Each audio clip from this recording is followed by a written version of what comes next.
Aujourd'hui, nous avons décidé de vous faire une vidéo sur le travail des enfants. C'est quoi le problème?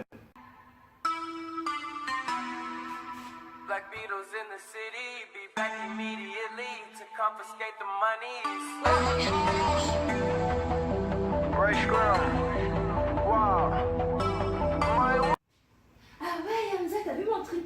Il déchire sur la pointe de la mode, avoue. Hein. Ah mais elle a rien compris cette fille. C'est pas ça le travail des enfants. Le travail des enfants, c'est ça. C'est le travail des enfants. Le travail des enfants fait référence à toute activité ou travail qui les prive de leur enfance. Ces travaux sont dangereux pour leur santé, leur développement physique, social et moral. Ces travaux ont des conséquences sur eux. Ils sont obligés d'accumuler l'école et le travail, ce qui fait des journées très longues et pénibles pour eux. Depuis l'Antiquité, les enfants travaillent, que ce soit dans les champs ou en aidant aux tâches domestiques. À partir de la révolution industrielle, une certaine prise de conscience s'est faite dans les pays d'Europe et d'Amérique du Nord. Cette prise de conscience a eu des conséquences par le fait que les États ont essayé d'établir des lois afin de restreindre ce phénomène. Seulement, dans les pays en voie de développement, cette prise de conscience s'est faite seulement à partir du XXe siècle avec la mondialisation. Maintenant, je vais vous expliquer pourquoi ces enfants doivent travailler. Tout d'abord, il y a la pauvreté. Les parents n'ont pas le choix que d'envoyer leurs enfants travailler pour pouvoir subvenir aux besoins de leur famille. Ensuite, il y a un accès difficile à la scolarité et un système scolaire défaillant. C'est-à-dire qu'il y a des frais scolaires que les parents ne peuvent pas se permettre. Ensuite, les enfants doivent parfois faire des kilomètres et des kilomètres pour arriver à l'école. Et enfin, une fois arrivés à l'école, des fois ils se font violenter. Pour finir, les parents n'ont eux-mêmes pas eu d'éducation. Ils ne sont donc pas conscients de l'impact négatif du travail sur leurs enfants et de ce que pourrait leur apporter une éducation. En 2013, 168 millions d'enfants travaillent dans le monde. Et vous savez quoi? 85 millions font un travail très dangereux. Attends, t'as dit 85 millions? Ouais, 85 millions, mais C'est tu beaucoup vois, quand même. t'es en train de me couper et je filme en fait. Ah, excuse-moi, excuse-moi. Ouais, C'est, mais 85 millions traduits, ça veut dire. 85 millions, c'est genre 8 fois la Belgique. Ça paraît beaucoup, hein, non? Ouais. Ça paraît beaucoup, mais ces chiffres ils sont en baisse. Même si je vous le concède, on est très loin d'avoir résolu ce problème. Enfin, il y a beaucoup de préjugés car elle est connue surtout à cause des scandales médiatisés. Par exemple, toi Carole, t'en penses quoi du travail des enfants? Oh, je sais pas, j'ai entendu parler des enfants qui travaillent dans des usines, principalement, trucs comme ça. Eh ben non, elle s'est trompée. Tu vois en fait ça, je te parle, hein. Tu vois en fait ça, ça représente seulement une petite partie. La majorité des enfants, qu'est-ce qu'ils font? Ils travaillent surtout dans les champs et aident leurs parents à la maison.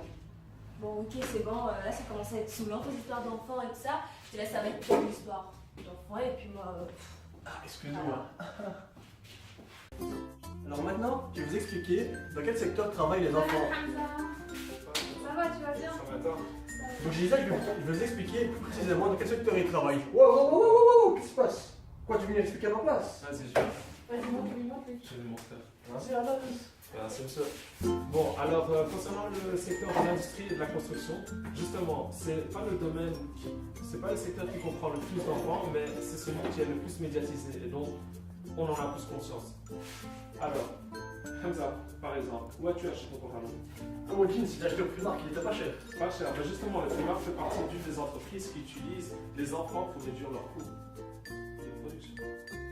Bien évidemment, les entreprises tirent également profit de ce système. Les enfants sont une main-d'œuvre vraiment bon marché et grâce à leur petite taille, ils peuvent effectuer des travaux impossibles à faire par les adultes. Vous savez, c'est un Katanga? Et ben, c'en est un des sites. Là-bas, qu'est-ce qui se passe? Ben, il y a des grands minerais où des enfants vont extraire le cobalt qui sert tout simplement à la fabrication des batteries du GSM. Et donc, voilà, ils travaillent du conducteur, comme des adultes. Un scoop. Vous connaissez Samsung? Ouais, les fabricants du GSM.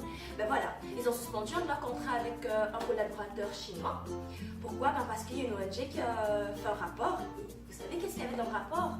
Et ben, on a découvert que dans cette usine chinoise, et ben, il y avait des enfants de 6 à 12 ans qui faisaient un travail de nuit d'environ 8 à 10 heures et ils étaient obligés de produire 100 unités par heure, vous imaginez?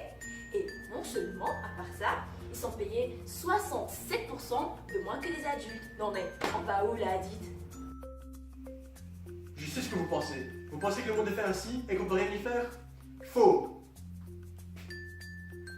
Il faut réduire la pauvreté des parents pour qu'ils puissent investir dans l'éducation de leurs enfants. Ensuite, sensibiliser ces mêmes parents, comme le font déjà certaines organisations, sur l'importance de l'éducation. Enfin, il faut améliorer les administrations sur l'enregistrement de leurs enfants dès la naissance afin d'éviter les fraudes. Tout ceci passe par l'État. L'État doit décider d'intervenir et de punir les entreprises qui utilisent ce mode de fonctionnement. La vidéo est finie. J'espère que vous avez compris c'est quoi le travail des enfants et que vous voulez faire changer les choses. Car ensemble, nous pouvons le faire. Yes!